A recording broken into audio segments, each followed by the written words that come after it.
tugiye guhimbaza Imana umwanya ukurikiye murabizi ko uyu munsi ari umunsi wa celebration. Today is a day of celebration. Uyu munsi ntago ari umunsi wo kubwiriza cyane. Today we will have short time in the word because it's a celebration as we are ending. Celebration. It's a celebration as we are ending 21 days. Celebrating uyu munsi ni yihe? Why are we celebrating today? Nuko iyo mwasabye Imana igakora mura celebrating namwe mukuru ubwatsi. When God has done something, we also have to appreciate. Bimwe mu bintu abana b'Imana bakwiye gusobanukirwa cyangwa bakamenya Imana niba yakoze mu buzima bwawe ujye ubumbura akanwa kawe uvuga ngo warakoze Mana cyangwa urakoze Mana. When God has done something in your life, please go ahead and celebrate. Umuntu nakugirira neza ujye uhindukira umubwire ngo urakoze. When someone does great to you, learn to appreciate them. Umuntu nakwereka opportunity y'akazi runaka akakwinjiza ahantu utakigeze winjira ujye ugaruka inyuma wibuke kumubwira When ngo warakoze. someone gives you an opportunity of a job or something, learn to come back to them and appreciate. Twari tumaze igihe turimo twiga amahame y'Imana ndetse n'ubwiru bw'ubumana turimo tureba n'inzira Imana ikoreramo inyuramo kugira ngo ikore mu buzima bwawe. Yes, we have been looking at some of the things, ways that God uses as it is in the principle of the word of God. Iyi Imana ikoze mu buzima bwawe ntusubire inyuma ngo uvuge ngo urakoze Mana cyangwa se ngo ushimire wa wundi yakoresheje ububwiye Imana ngo nubundi nari mbigishoboreye niyo udakora nako nubundi byakabaye. Now when God does something and we don't appreciate, we are communicating back to him that we were able anyway to do it without him. Iyo byutse mu gitondo ugatangira umunsi nturebe hejuru ngo ubwire Imana ngo urakoze ko bukeye ndi muzima mpumeka, urakoze ko ngitekereza ngifite ubwenge bwo gutekereza, urakoze ko bigishoboka ko nagenda nkajya mu kazi nkakora ibyo nkora byose, urakoze kubw'ibyo mfite.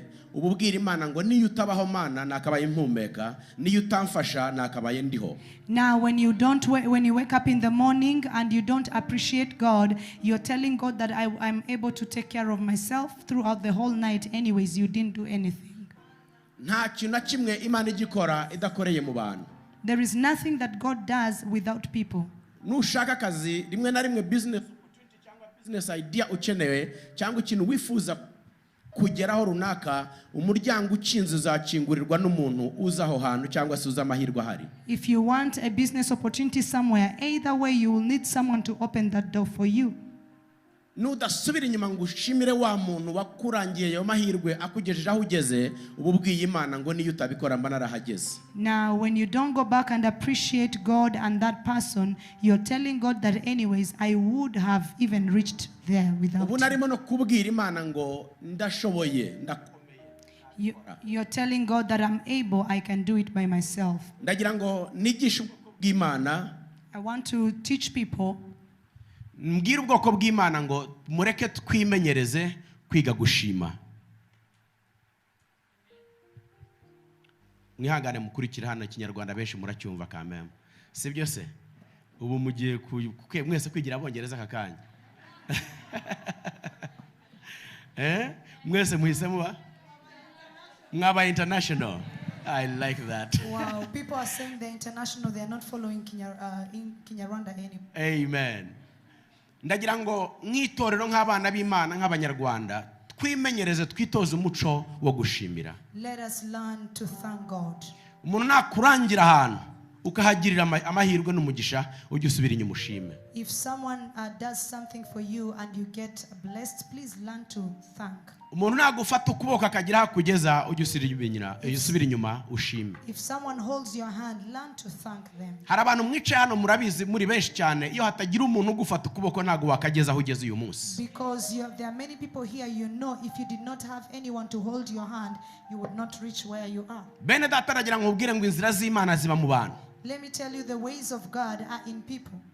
Imana teka ryose kuva kuremwa kw'isi ikimara kurema ibindi byose yagiye bikora binyuze mu bantu. After he created everything else that he did, he passed through people to do it. Imana ikoresha akanwa k'abantu. God uses the mouth of people. Imana ikoresha ubuzima bw'abantu. God uses the n'umugisha ufite uyu munsi and the blessing that you have today. n'umubyeyi wawuguhesheje. It is as someone who gave it to you. Iyo udasubiye inyuma ngo ushimire umubyeyi wawuguhesheje, When you don't go back to thank your father, uba urimo kubwira Imana ngo ntuba warampaye n'umubyeyi. you are telling God you would not even have given me. Bana mugifite amahirwe yo kugira ababyeyi, People who still have fathers and ndabasaba ikintu kimwe gikomeye, I'm asking you one thing. musubire inyuma mwiga gushimira ababyeyi. Go back and thank your parents. Hari abantu bamwe birengagiza wirengagiza There's some people you ignore rimwe na rimwe kubera umubyeyi wenda afite ingeso runaka because your parent is not doing good in certain akavuga ngo areas. ntabwo nkwiye gusubira kumushimira. And you say, my mother or my father, I don't need to Iso go. naho yaba ari umurozi, Even if your father can be nyoko naho yaba ari umupfumu, even if your mother can be a sorcerer, ntabwo bimukuraho kuba ari umubyeyi wawe. he's still your mother. Aracyari umuhesha w'umugisha ku buzima He bwawe. can still bless you. Iyo abumbuye akanwa kuri wowe birakora. When he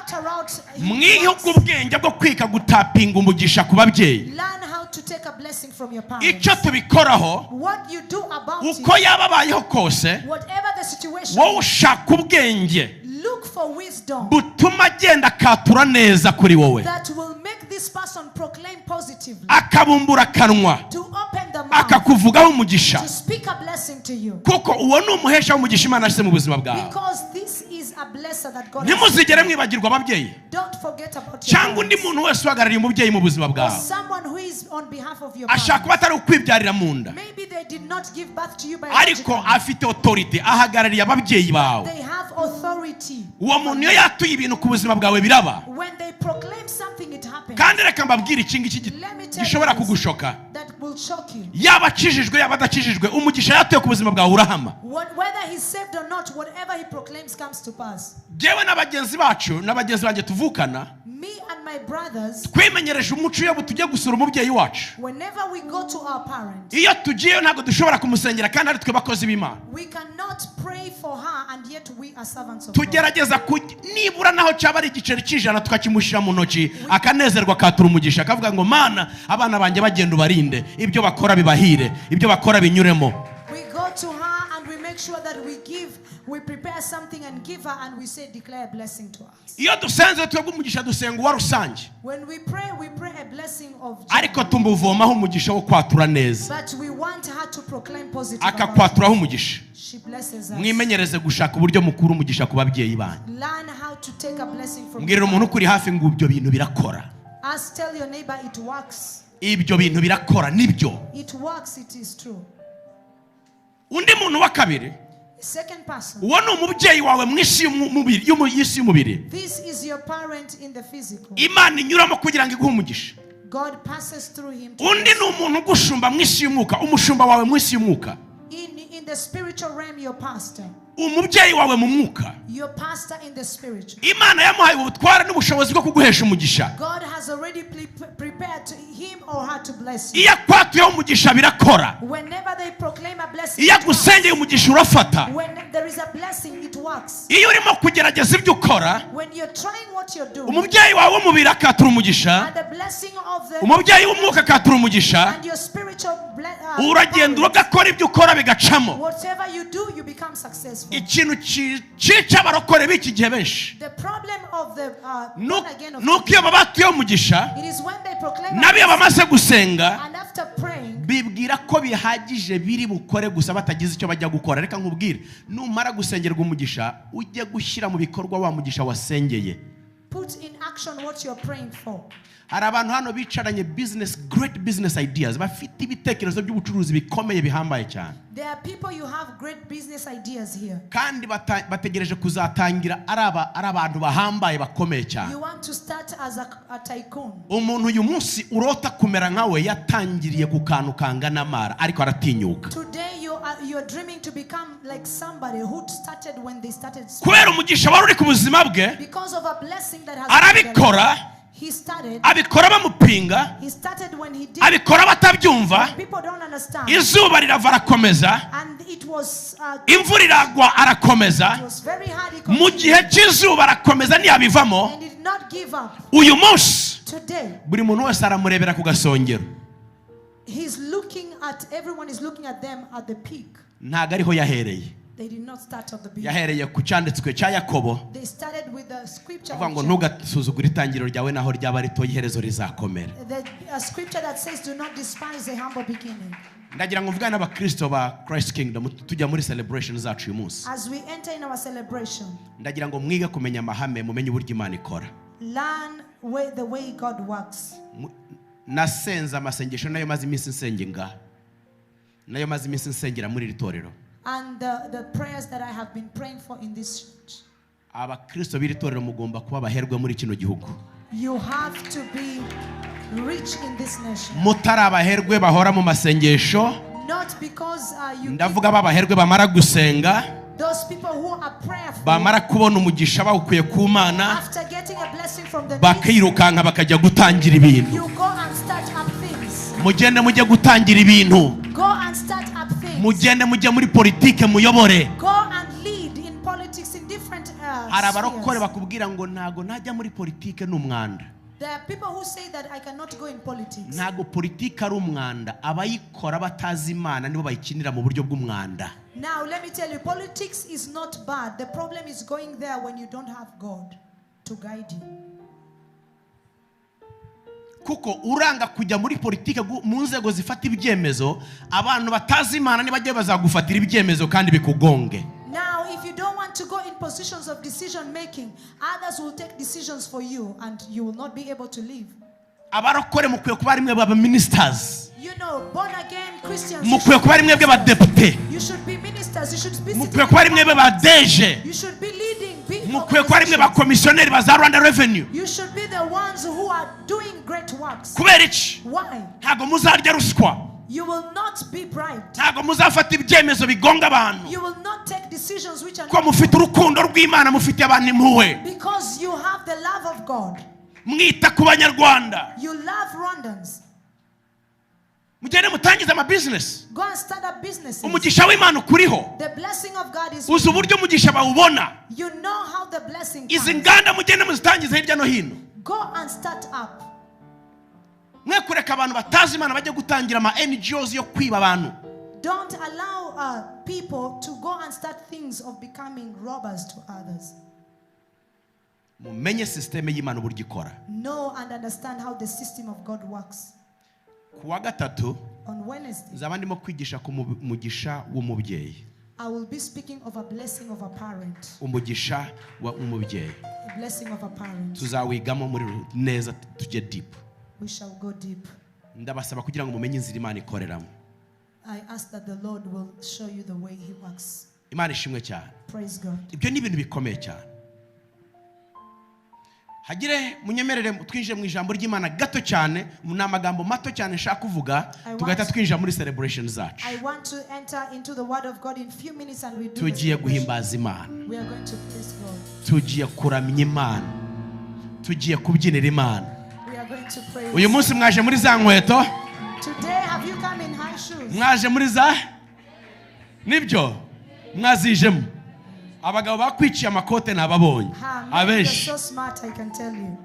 Aba mama nababonye. Mothers, I have seen you. Urubyiruko baraka.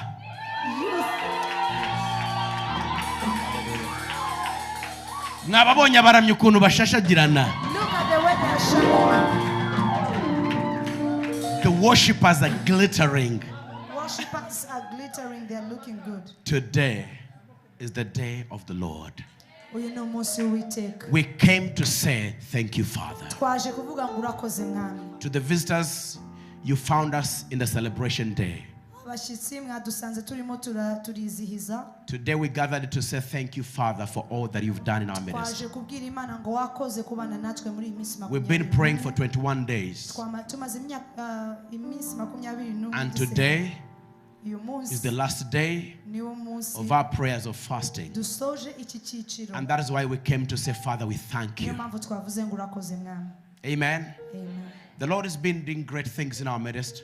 Imana irimo irakora ibintu bikomeye cyane. We've received great testimonies of people filled with the Holy Spirit. Twumvise ubuhamya bw'abantu bujujwe imbaraga z'Umwuka. Families have reunited in these prayers. Twumvise uburyo imiryango irimo irasubirana. People have been healed of depression. Abantu barimo barakira depression cyangwa se indwara. God is doing great things in this church. Imana irimo irakora ibintu bikomeye muri iri torero. Every Mama Rehema come. Mama Rehema ngwino. Every time I look at this mama, I give praise to God. Iteka iyo mbonye uyu mubyeyi nshimira Imana.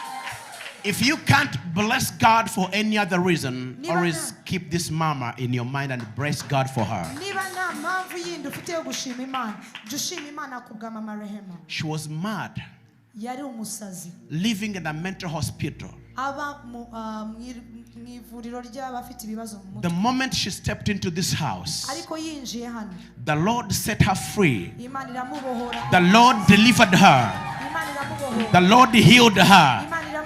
And today she's singing for Jesus. And today she's in the choir. If I was you, I would have given praise to God. I would have celebrated God even more. I would have stood up and made noise. Thank you, Jesus. Hallelujah. Hallelujah. Abarokore ntago mucyuzuye umwuka ndabazi. Niyo mpamvu musige mureba abantu nk'abareba filime. Imana akora ibitangaza ntacyo bikivuga hagati muri mwebwe. God is performing miracles and you don't care. Abantu usiko bareba nk'abarimo kureba filime. People, you're looking as if you're watching a movie. Imana yakijije Rehema. God who healed. Niyo Mana ishobora gukiza ubuzima bwawe. He's the same God that can heal your life. Niyo Mana ishobora kubahora ubuzima bwawe. Can deliver your life. Iyo niyo Mana usenga. He's the same God that you. Iyo niyo Mana ugira ku mavi. He's the same God that you. Iyo niyo Mana tureba hejuru tugahamagara. This is God that we pray to. Iracyari ya Mana. Ntabwo yashaje. Ntabwo igifata konje. He's never tired. Ntabwo izigera ijya mu kiruhuko cy'izabukuru. He's not on leave. Iracyari uko yari iri. He's the same way he was.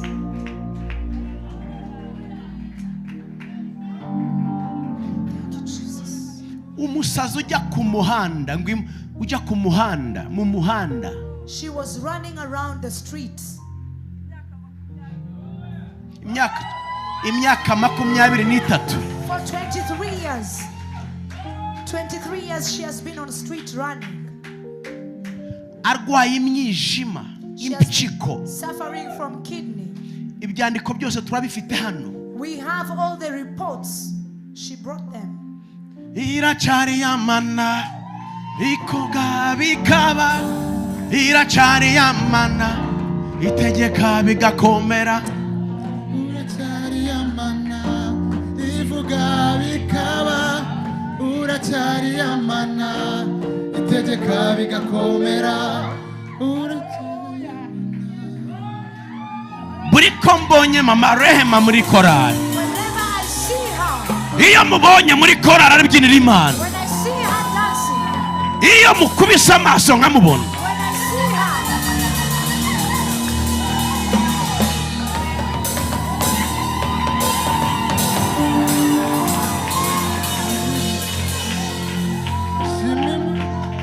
How great is our God?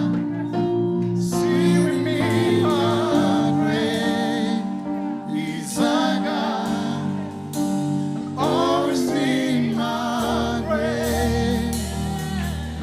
great is our God. Listen, look at how beautiful she looks like. Look at how smart she looks like. A mad person from the street.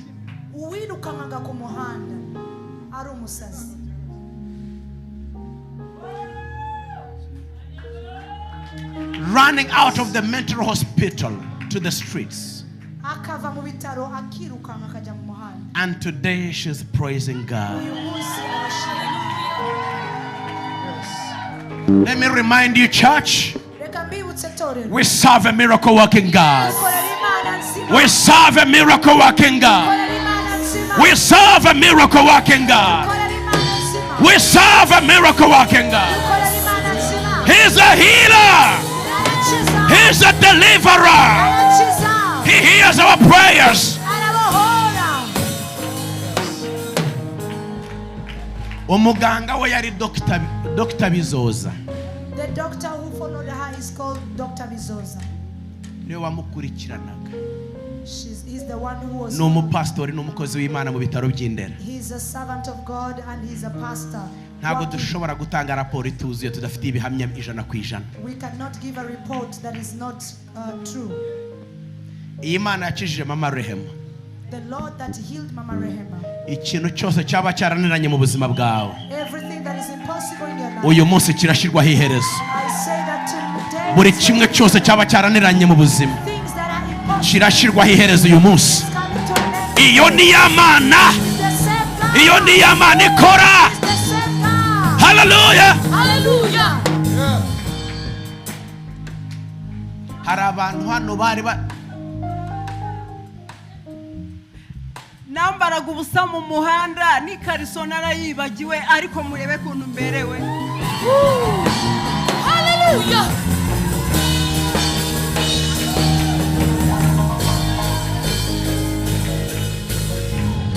She was going naked on the streets. Naked on the streets. yagendaga yambaye ubusa mu muhanda. None arisiga agaca, arambara kaberwa, arasokoza. Murebe ukuntu yabaye umwana.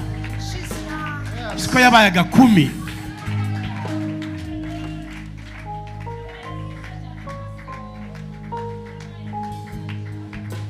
Hari indirimbo ya Eddie yaririmbye. Hari indirimbo ya Eddie Micho yaririmbye avuga ngo aratwambika tukaberwa ngo something like that. Oya. Iravuga ngo. Ivuga gute pastor? Urayizi? Ariko sindi umuririmbyi disi. Iravuga ngo uranyambika nkaberwa wasiga nkaca.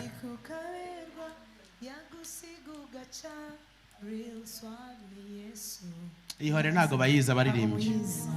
None arakwambika ukaberwa, yagusiga ugaca. Jesus dresses you up and you look smart. You use the lotion and look beautiful. Jesus anoints you. From the street to the pulpit. kuva mu muhanda Imana kugeza ku gatuti. From the mental health to spiritual health.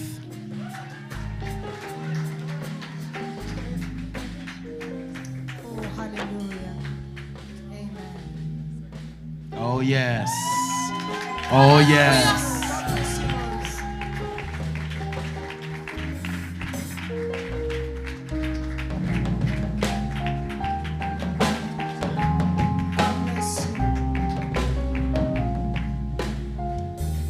Mwene datareka mbabwire mwongere kwizera Imana mu buzima bwanyu. Let us trust the Lord again.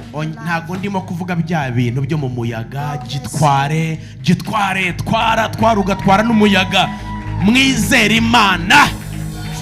Mwizera Imana. Mwizera Imana. Imana iracyakora. Mureke mbaye itangazo muri aya manywa. Let me give you an announcement. Imana iracyakora. God is still at work. Kandi nagikorera muri ibi ngibi twara ndatwaye. He does not work in receive, yes I receive. No. Believe in God. Put your faith in God. There is nothing impossible with Him. Whatever report that has come into your life that is impossible, there is another report. All things are possible in Him.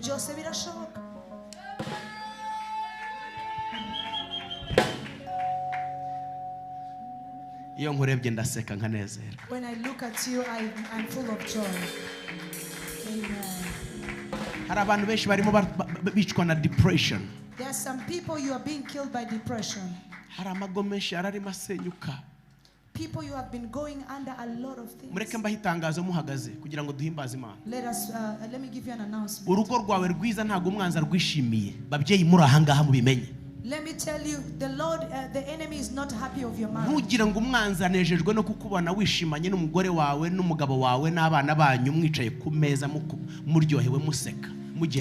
Don't think that, don't think that the enemy is happy to see you with your children. The enemy has already put a deployment plan just to scatter. Because we don't understand how the enemy works, somehow you feel like it's normal. It is not normal. ntabwo Imana ikiduterera mu itorero, isiga iduterera mu miryango. God attacks us in the Iyo family. yarangije umuryango iba yarangije itorero. When he finishes the family, he has finished the church. Bana b'Imana reka mbabwire. Children of God. Babyeyi muri aha ngaha. Children of God. Muhagurukire gushaka Imana. Let's arise and seek God. Muhagurukire gushaka Imana. Ibyo waba ukora byose. Whatever you're doing, Bishyire mu Imana. put God first. Somera ijambo ry'Imana muri Yesaya. Isaiah, let us read the word Turihimbarize mu Imana. and let's praise God. Yesaya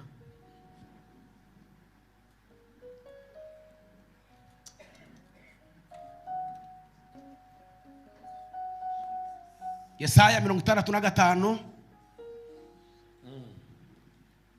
umurongo wa mbere. Yego. No, here ku murongo wa 22. Ugeze ku murongo wa 25. Mukanya 65. Isaiah 65. Isaiah chapter number 65. We are taking our reading from verse 22. I will just take a few readings and we will celebrate the Lord. Today is the praise day. Yes. Nubwo mwarushya ariko mwihangane, mukanya mugiye kuruhuka. Yego, mukanya mugiye kuruhuka. Tugiye gukorera Imana. 65. umurongo wa 22. Murongo wa 22 kugeza kwa 25. Reka dusome mu izina rya Yesu. Yego. Ntibazubaka amazu. Ntibazubaka amazu ngo abandi bayabemo. Umva. Mfite itangazo. I have an announcement. Murabyibuka ibyo Imana avuganye natwe kuwa gatanu? You remember what God spoke to us? Murabyibuka ko raporo yahindutse? Murabyibuka ibyo twazanye hano byose? You remember what Murabyibuka ko twabihisize hano? You remember the Umvira things? icyo ijambo ry'Imana rivugana nawe. Listen to what the word is saying. Ntabwo baziyubakira amazu ngo abandi bayabemo. They shall not build and others inhabit. Ntabwo muziyubakira amazu ngo abandi bayabemo. They shall not build and others inhabit. Ntabwo uziyubakira ibintu ngo abandi abari babigenjoyinga. You shall not build things and others come to you. Ntabwo uzikorera business ngo iribwe n'abandi. You shall not do things and the business is taken by someone else. Ntibazatera inzabibu ngo ziribwe n'abandi. Ntabwo bazatera inzabibu ngo ziribwe n'abandi. They shall not plant and others eat. Kuko bazamara imyaka nk'ibiti. Kandi abatoni banjye. Bazashyira kera. Bishimira imirimo y'intoki za. For as the days are tree, so shall be the days of my people, and my elect shall long enjoy the work of their hands. Ntibazaruhira ubusa. Ntabwo bazaruhira ubusa. Kandi ntibazabyara abana bo kubona amakuba. They shall not labor in vain, nor bring forth children for trouble. Kuko bazaba ari urubyaro rwahawe umugisha n'Uwiteka. Hamwe n'abazabakomokaho. For they shall be descendants of the blessed. Ongera utangire haruguru twatangire none tugene neza ubu batangiye kunyumva. Ntibazubaka amazu ngo abandi bayabemo. Iri ni ijambo ryawe. Ntabwo uziyubakira inzu ngo hagire undi uza kuyibamo. Ntibazatera inzabibu ngo ziribwe n'abandi. Ntabwo uzatera inzabibu ngo ziribwe n'undi muntu. Kuko bazamara imyaka nk'ibiti. Kuko uzabaho imyaka myinshi nk'igiti. Kandi abatoni banjye.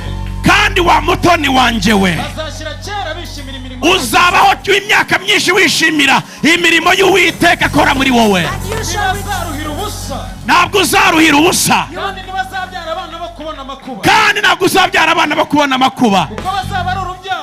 Kuko bazaba ari urubyaro. Rwahawe umugisha n'Uwiteka. Hamwe n'abazabakomokaho. Pastor, fasha b'icyongereza nta kundi twabagenza. They shall not labor in vain, nor bring forth children for trouble. They shall not labor in vain. Nor bring children forth for trouble. No, bring children for trouble. They shall be the descendants of the blessed of God. You shall be a descendant of the blessed children of God. You shall be a blessed child of God. And they and their offspring with them. And your offspring shall be a blessing unto your life. Amen. Keep on, Pastor. Next verse. It shall come to pass. It shall come to pass. That before they call. Before they call, I will answer. I will answer. And while they are still speaking, While they are still speaking, I will hear. I will hear. I, the Lord, will hear. Ikinyarwanda kivuze gute? maze ubwo bazaba batarantabaza Maze bataratangira gusenga, nzabatabara nzabatabara. Kandi bakivuga bakibumbura akanwa kuvuga gusa, nzumva. nzaba namaze kumva. Nzaba namaze kumva. Haleluya. Ariko aba kingdom uyu munsi mwabaye mwakira ijambo ry'ubuhanuzi. Iri ni ijambo ryanyu. This is your word. Haleluya. Hallelujah. This is your prophetic word. Iri ni ijambo ry'ubuhanuzi. That before you pray, Mbere yuko utangira gusenga, the Lord will hear. Imana izumva gusenga kwawe. Before you speak, Mbere yuko uvuga, the Lord shall do it. Imana izabikora. That is the life and the covenant of God with you. Dore ngira isezerano Imana ikoranye The nawe. promise of God in your life. Dore ngira isezerano Imana ikoranye nawe. Why? Kubera iki? He's turned back every negative report. Nuko yamaze guhindura raporo mbi. The Lord has turned back a negative report. Imana yamaze gusubiza inyuma ibyakuregaga. Every negative report against your life, Buri raporo yose wari ufite, the Lord is pushed back. Imana yamaze gukuraho. The Lord is pushed back. Imana yamaze kuyikuraho. The Bible says Bibiri iravuga ngo in the book of Revelations, mu byahishuwe chapter number 3, ibice bitatu, the Bible declares, Bibiri iravuga ngo he who opens the door yuko and ukingura nobody can close, ntawabasha gukinga, he who closes the door dore niwe ubasha and nobody can gukinga, open it, ntihagire ukingura. he is the one that has spoken to you today. Niwe urimo uravugana nawe. The day Umunsi, that the Lord has made for our lives to rejoice in, umunsi Imana yadushiriyeho ngo tunezerwe. the Lord has opened for you a door. Imana yagukingurira urugi. There is no enemy, Nta mwanzi there is no devil, nta mwanzi n'umwe, there is no witchcraft, nta burozi there is no sorcerer, nta mupfumu, there is no demon, nta mudayimoni, there is no hater nta muntu n'umwe that can never close that door. uri bukingurwa rugi. The Lord is into the business with you. Imana iri mu kazi nawe. The Lord, Imana. the Lord, Imana nyiri- Jehovah El Shaddai, Jehova El Shaddai. the omnipresent, Imana ibera hose. the omnipotent, Imana the omnipotent. omniscience, Imana ishoboye He is byose. speaking to you today. Biravugana nawe. I am the Alpha, Ni jewe I am the Omega. Ni jewe herezo. When you turn back, Iyo uhindukiye inyuma, you will find me there. uzasangayo. When you keep going, Ukomeze imbere, you will find me there. uzabona. He is the Alpha and Omega. Niwe tangiriro kabiri When you herezo. fall backwards, Umaze gusubira inyuma. listen to this. Umva. When you're about to fall backwards, Iyo ugiye guhirima usubira the inyuma, Lord will hold your back. Imana izafata umugongo. When you're about to fall Iyo backwards, ugiye gusubira inyuma, the Lord will hold your back. Imana izafata umugongo. When you're about to fall forward, Uramuka ugiye kugwa, the Lord will hold you. Imana izajya imbere. He's making a covenant with you today. Arimo arakorana nawe isezerano. He is a covenant God, Arimo arakorana nawe isezerano. and He is a covenant keeping God. Kandi niwe ubika isezerano rye. He is a covenant keeping God. Niwe ukomeza isezerano. A covenant keeping God. Akomeza isezerano. Some people here today, Bamwe muri mwebwe you have waited for miracles for too long. mwategereje ibitangaza. Many of you had given up on your promises. Bamwe mwamaze kubivaho. But listen to me good. Umva neza. Because of the importance of what God is bringing in your life, Kubera icyo Imana irimo irakora mu buzima it bwawe. had to take long. Byagombaga gufata. It had to take long. Byagombaga gufata umwanya. Abraham waited for too long. Abraham yarategereje kumara. But when he was going to get a promise, Ariko agiye kwakira he isezerano. got Isaac. Yabonye Isaka. He wasn't going to come like any other child. Ntabwo yari bukubuze nk'undi He was a mwana wese. child of the covenant. Yari umwana w'isezerano. When you wait too long, Iyo utegereje kumara you igihe, get Isaac. hari Isaka ubona. Today, Uyu munsi, when we pray, iyo dusenga, God of Abraham, Imana ya Abraham, God of Isaac, Imana ya Isaka, God of Jacob. Imana ya Yakobo. When Isaac got married, Igihe Isaka yashatse, they spent 20 years without a child. bamaze imyaka 20 nta mwana. When they gave birth, Bamaze kubyara, they gave birth to Jacob, babyara Yakobo, Israel. Israel. And today, Uyu munsi, he is into the business with God. ari mu kazi hamwe n'Imana. He is into your prayer line. ari mu murongo wawe gusenga. You cannot pray without mentioning Abraham, Isaac, and Jacob. Ntabwo wasenga udashizemo Abraham, The Isaac na power imbaraga of taking too long. zifata umwanya munini.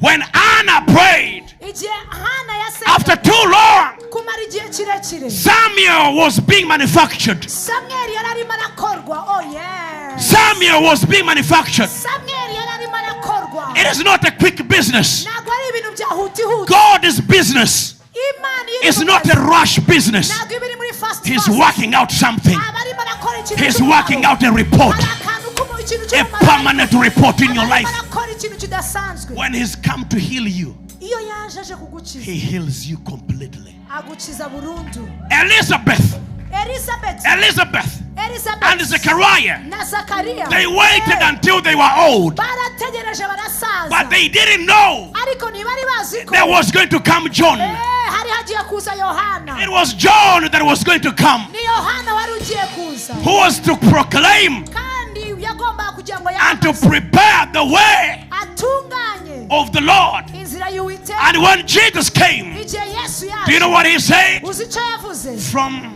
the days of John the Baptist until now, Yaravuze ngo kuva ku gihe cya Yohana umubatiza kugeza ubu. Jesus mentions His name. Yesu arabivuga ngo Jesus mentioned the name of John. avuga izina rya Yohana. He had to mention it Yagomba kurivuga because kuko He's the one who made the way for him. niwe wamukoreye inzira. And He also said, Aravuga ngo of all people that were born of women, ku babyawe n'umugore bose no one is like John. nta n'umwe umeze There nka is no Yohana. one like John. Nta n'umwe uzamera nka Yohana. What have you been waiting for? Wari utegereje iki? What have you been praying for? Wari utegereje iki usengera iki?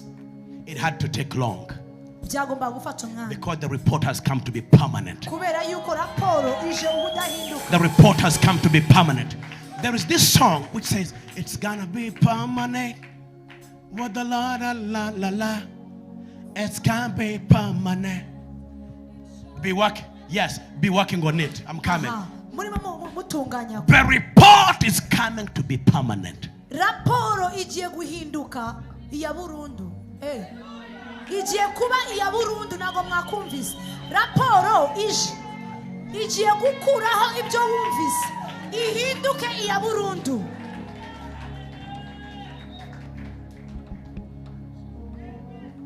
Jesus. Somera wa murongo wacu tutangira guhimbaza Imana. Second Kings as we come to the end. Second Kings quickly. Chapter number 19. Abami ba kabiri 19. Uyu munsi mbwirira umuntu kuri hafi ngo uyu munsi gutangira uyu munsi ndi muri business n'Imana. From today I'm in business with God.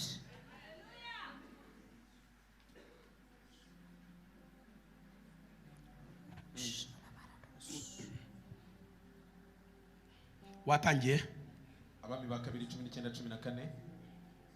Noneho bansomera kuri 14. Yego hera kuri 14 kugira ngo twihute vuba cyane. Ndashaka ya leta. Ndashaka kongera ngo dusubire kuri zanzandiko. Murazibuka? Ni bakeya muzibuka. Bakeya inzandiko twazisize hano. You remember the letter? Twashize hano. Yego?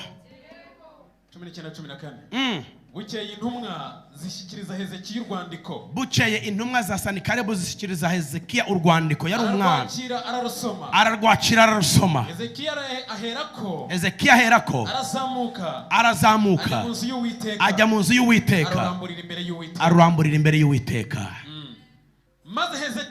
Maze Hezekiya asenga Uwiteka amuri imbere aravuga ati, Uwiteka Mana yanjye, Mana ya Isiraheli, we wicara ku bakerubi, ni wowe wenyine Mana y'ibihugu by'abami bose ku isi, ni wowe waremye ijuru n'isi.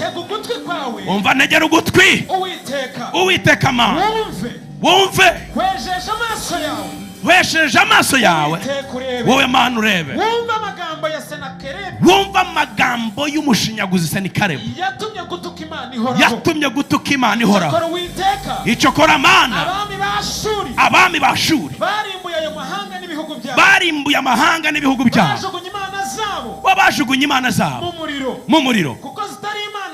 kuko zitari Imana nyamana ahubwo zaremwe n'intoki z'abantu. mu biti no mu mabuye. nicyo cyatumye bazirimbura. nuko none Uwiteka Mana yacu ndakwingiza udukize amaboko ye. dukize amaboko ya Senakeribu kugira ngo abami bo mu isi bose bamenye ko ari wowe wenyine Uwiteka Imana. bamenye ko ari wowe wenyine Uwiteka Imana. Haleluya. ndasaba kugira ngo uyu munsi I pray that today, ku buzima bwawe, in your life, ku buzima bwanjye, in my life, ubuzima bw'iri torero in the life of the n'abashyitsi church, badusuye and the visitors, bimenyekane let it be yuko known Imana ukorera, that the Lord you serve, bimenyekane let it be known yuko Imana yawe that the God you ariyo serve Mana nyamana, is the God of heaven. ariyo Mana nyamana. Be known that is God of heaven. 20. hanyuma Yesaya mwene Amosi atuma kuri Hezekiya ati, Yesaya umuhanuzi abumbura akanwa atuma kuri Hezekiya, Uwiteka Imana ya Isiraheli aramubwira ati Uwiteka Imana ya Isiraheli iravuze ngo, umva, kuko wayisabye kuko mwayisabye bakingdom mwe, kuko mwayisabye kurengerwa kuri Senakeribu n'inzandiko ze, mwami wa Ashuri, irabikwemereye. Uwiteka Imana irabikwemereye, Uwiteka Imana irabikwemereye, Uwiteka Imana yabyumvise, ntabwo yabyumvise gusa ahubwo yanabyemeye. He said yes. The Lord has decided to get involved into the business. God decides to change the report. And I said, this is the Lord speaking. Iri niryo jambo Uwiteka yamuvuzeho ngo, umukobwa w'inkumi w'Isiyoni, umukobwa w'inkumi w'Isiyoni arakuneguye Senakeribu we, araguseka, aragushinyaguriye.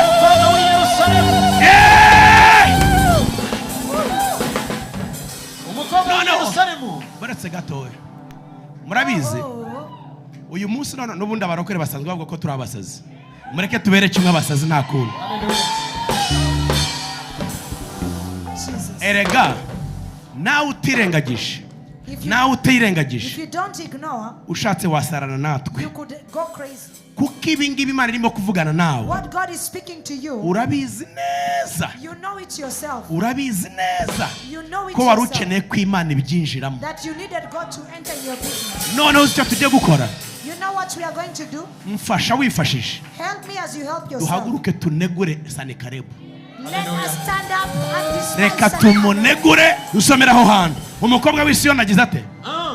Iri niryo jambo Uwiteka yamuvuzeho ngo, umva ijambo Uwiteka yavuze ngo, umukobwa w'inkumi w'Isiyoni, umukobwa w'inkumi w'Isiyoni arakuneguye.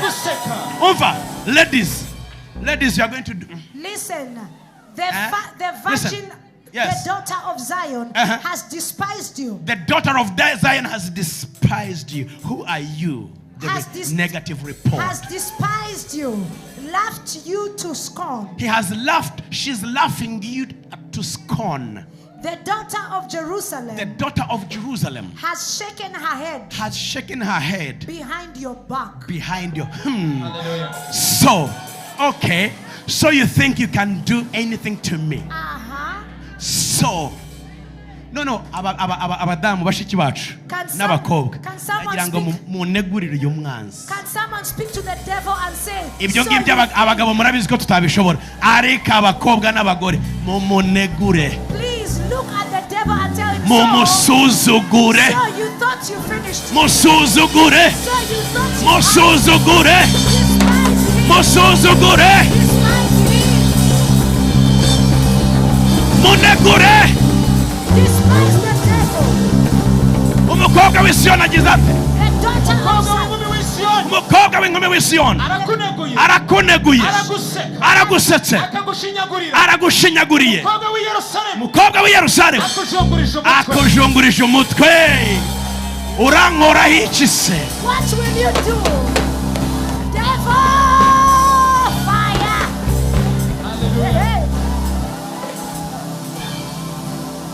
rero reka mbabwire mwebwe mamuzi ngo uyu umwanzi mukorana akujyana gahoro gahoro akwereka ko ibyo ukora ari sawa agasoza gukojeje isoni utazigera wiba akakwinjiza mu cyubahiro yamaza kukwinjiza ahantu mu cyubahiro yajya kugukoza isoni kugira ngo zizagukore cyane turamusuzugura muri aya manywa akagukoza isoni ku mugaragaro arakureka ukazamuka wagera ku kanunga aho isi yose kureba akakurekura kwikubita hasi kwawe kukagaramenyekana na bose igisebo cyawe kikamenywa na bose. He raises you and he makes you comfortable until at the place where everyone can see, and he loses you and he puts you to shame. Itangazamakuru rikandika, and now everyone will have to itorero rikabimenya, and the church will know, abanyamakuru bakabimenya, and people will start spreading the news. Utabisha uwo mu mujyi no mu cyara akabimenya, those in the town and those in the village, ukaba umusitare w'igisuzuguriro, and you become a star of bad things. Kuba umusitare w'igisuzuguriro, becoming a star of bad things. Umusitare w'igisuzuguriro. People will know you. You become an icon of evil things. Fire. Uyu munsi n'uwanyuma. Ijambo rirabaza ngo ninde watonganije ukamutuka, uwo wakanitse ukamureba igitsure ninde? Umva Imana uko irimo kubaza. Yamaze kwinjira muri business, vuga ngo yinjiyemo. Ubu ni irimo kubaza. Uwo ninde wahagurukiye? Ninde watonganije? Ukamutuka. Uwo wakanitse ukamureba igitsure. Uwo warebye igitsure ninde? Ninde? Ni uwera wa Isiraheli. Uwera wa Isiraheli. Imana yacu. Imana yaremye isi n'ijuru. Niyo urimo kureba igitsure. Niyo hagurukiye. You are standing against the truth. The only one of Israel. Watukiye Uwiteka mu ntumwa zawe. Watukiye Uwiteka mu ntumwa zawe. Uravuga uti zamukanye igitero cyinshi. N'amagare yanjye y'intambara. Mfite imbaraga za nyamagare za nyintambara. Ngeze mu mpinga z'imisozi. Ngeze ku mpinga z'umusozi. Mu mirenge yo hagati y'Lebanon. Mu mirenge yo hagati y'Lebanon. Nzatema imyerezi yaho miremire. Ngiye gutema imyerezi yaho miremire. N'imyeroshi yaho myiza cyane. Kandi nzinjira mu ijuru ryaho no mu ishyamba hagati mu isambu yabo ye. Bene data mbwira waba uri umurokore uraha cyangwa utari umurokore. Whether you are born again or not. Bwira umwanzi ngo ugomba kuva mu isambu yanjye yera. Please speak to the enemy and tell them. Isambu yanjye yera. Get out of my field. Uribuka igihe warwaniye na business ukayigezaho uyigejeje umwanzi akicaramo agashaka gusarura. Do you know the time you have been fighting with the business, and when it's promising, this is when the enemy comes to sit on it. Mugende muhagarare mu mirima yanyu. Stand back in the field. Genda uhagarare mu karima kawe. Go back in your field. Ntago umwanzi agomba gusarura ibyawe. Because the enemy has nothing. Ntago umwanzi yasarura ibyacu. He has nothing to do with you. Nafukuye amazi y'ayandi mahanga ndayanywa. Ranzi jewe nafukuye amazi y'ayandi mahanga ndayanywa. Nzakamisha inzuzi. N'inzuzi zawe njye kuzikamisha. Zo muri Egiputa zose. Zose. Ibirenge byanjye. Niwumvise uko narugenje kera. Mbigambiriye mu gihe cyashize. None ndabishohoje. Kugira ngo urimbure imidugudu igoswe n'inkike. Uyihindure ibirundo by'amatongo. Nicyo cyatumaga abaturage bayo bagiraga intege nke. Bagakuka umutima, bagakorwa n'isoni. Bakaraba nk'ubwatsi bwo ku gasozi. Nk'ubwatsi bw'ikimera. Jya kuri 27 vuba vuba. Ariko nzi imyicarire yawe wa mwanzi. N'imitabarire yawe. N'imitabarukire yawe. N'uburakari wandakariye. Kubw'uburakari wandakariye. N'umurengwe wawe Satani. Byamaze kungera mu matwi. Ngiye kugushira umuringa wanjye mu mazuru n'icyuma mu kanwa ngusubiza aho wavuye. Buretse Pastor, ihangano usomera abantu bari mu Cyongereza twe kubasika. But I will know, that's 2 Kings 19:27. But I know your dwelling place. I know your dwelling place. You're going out out and you're coming in. I know you're going out and you're coming in. Your rage against me. I know your rage against me. Because your rage against me. Because your rage against me. And your tumults. Have come up to my ears. Come up to my ears. Therefore, I put my hook. Therefore, I put my hook in your nose. In your nose. My bringle. A hook. Somebody look like this. A hook. A hook like this. A hook. I put a hook in your nose. Do you know a fishing hook? Yeah? You know a fishing hook? Murakazi kakari barobesha. I will put a fishing hook in your nose. The devil is putting a fishing hook in your enemy's nose. God is in the devil's nose. God is putting a hook in your nose. My hook in your nose. And my bridle in your lips. And my bridle in your lips. I will shut up your mouth, and I will devil. Turn your back. And I will do what? I will turn you back by the way which you came. I will turn you back. By the way I will turn you back by the way which you came. I will. Somebody look. He will turn you back. My God will turn you back. My God is turning you back. Nuko rero wowe Hezekiya dore kigiye kukubera ikimenyetso muri uyu mwaka mugiye kurya ibyimezo ubwanyu mu mwaka wa kabiri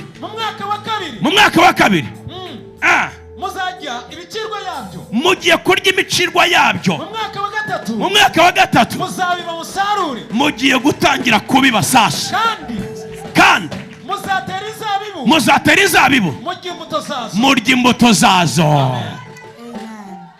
29, this shall be a sign to you. You shall eat this year such as grown of itself, and in the second year what springs from the same. Also in the third year sow and reap, plant vineyards and eat the fruits of them. Amen.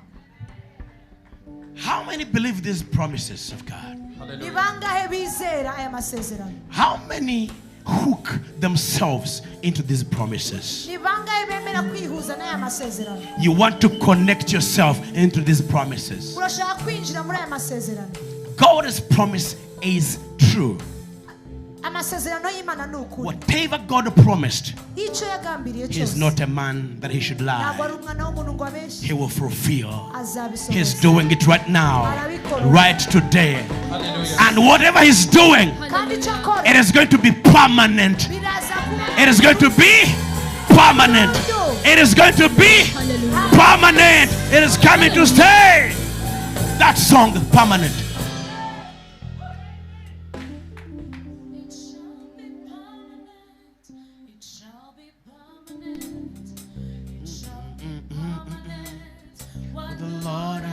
For me, it shall be permanent.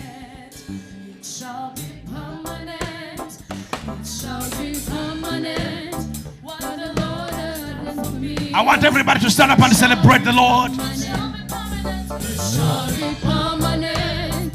It shall be permanent. What the Lord has done for me. It shall be permanent. It shall be permanent. What the Lord has done for me, it shall be permanent. No. Uburyo tugiye kubikora. The way we are going to do it. Tugiye kubikora kuko twaravuze twariteguye turavuga ngo aya masengesho tumaze ibyumweru bitatu dusenga. Because we prepared for 3 weeks as we are praying. Tugiye kuyaherekeresha ibintu bibiri. Two things we are going to do. Aya masezerano turayakonfamingisha amavuta y'umwuka wera. We are going to do this by the anointing of the Holy Ghost. Amavuta y'umwuka wera. The anointing of the Holy Ghost. Hanyuma babishobora baraza kubibamwo imbuto muri ayo masengesho. Abaje babyiteguye babikore duhimbaza Imana bya bindi biri crazy noneho. The crazy way now. Okay? Bya bindi biri crazy. Yes. Zaburi 126. Zaburi 126. Let's go Psalms 126. Psalms 126. Soma vuba vuba. Yihute rwose. Aha. Tubikore mu buryo buri prophetic ko ikigiye kutubaho n'iki Imana yavuze. Zaburi 126. umurongo wa mbere. Yego. Reka dusome mu izina rya Yesu. Ubwo Uwiteka yagaruraga bajyanyweho iminyago b'i Siyoni, twari tumeze nk'abarota. Hoho. Icyo gihe akanwa kacu kari kuzuye ibitwenge, n'indimi zacu zari zuzuye indirimbo.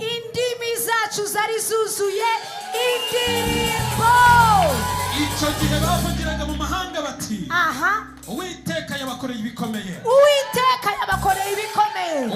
yadukoreye ibikomeye, natwe turishimye. Uwiteka abajyanyweho iminyago utugarure tumere nk'imigezi y'Inegebu. Amen. Ababibabarira bazasarura bishima. Nubwo umuntu agenda arira asohoye imbuto, yego, azagaruka yishima azanye imiba ye. Today is the day of celebrating what the Lord has done in our lives. We are celebrating the victory of God. We are celebrating that which the Lord has done in our lives. We are celebrating that which the Lord has done in our lives. Hallelujah. I believe in every word of God. Isaiah chapter number 10. This is what the word says.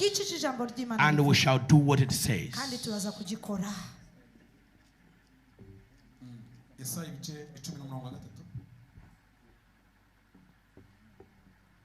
Murongo 27. 10 verse 27. What does the Bible say? Uwo munsi umutwaro baguhekeshaga uzakuva ku bitugu kandi uzakurwa ku buretwa bagushizeho. Uburetwa bwose buzamarwa no gusigwa. And the yoke shall be broken by the anointing. And it says, and it shall come to pass in that day that his burden shall be taken away from off thy shoulder, and his yoke from off thy neck, and the yoke shall be destroyed because of the anointing. The yoke shall be destroyed because of the anointing. This anointing oil, it is just a point of contact. We do it with faith. It is just an act of faith and a point of contact that God presses on to destroy every yoke, but it has to be accompanied by faith. Itself will not do anything in your life without faith. It is faith that breaks yokes. It is faith that destroys yokes. Today, I'm going to anoint you. I'm going to anoint you as a confirmation that what the Lord spoke to us is sealed. So the anointing on your life is a seal of the covenant. Is an act of the seal of the covenant. Is an act of the seal of the covenant.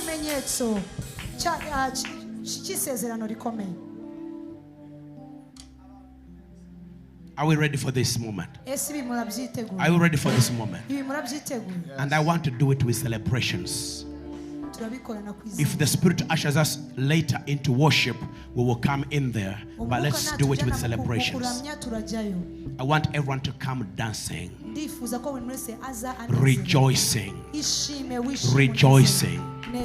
Those who have their seed, you will put in there. As I given you, and if you don't have it, it's still okay. It is an act of faith. Okay?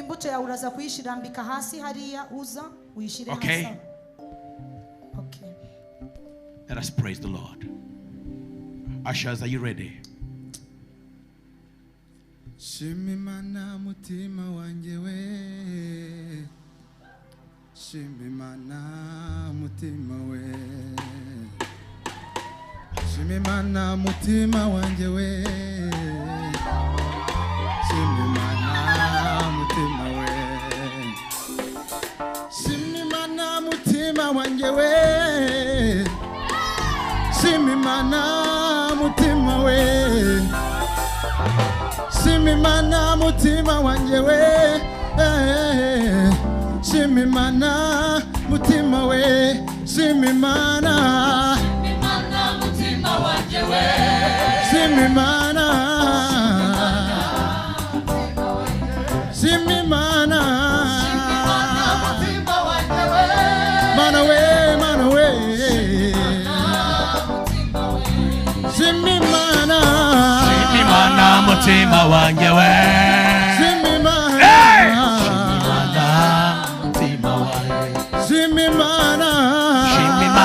mutima wanjye we Mana we Shimimana mutima we iyo bikomeye wihebye unaniwe iragutabara mutima we iyo bikomeye wihebye unaniwe iragutabara mutima we Shimimana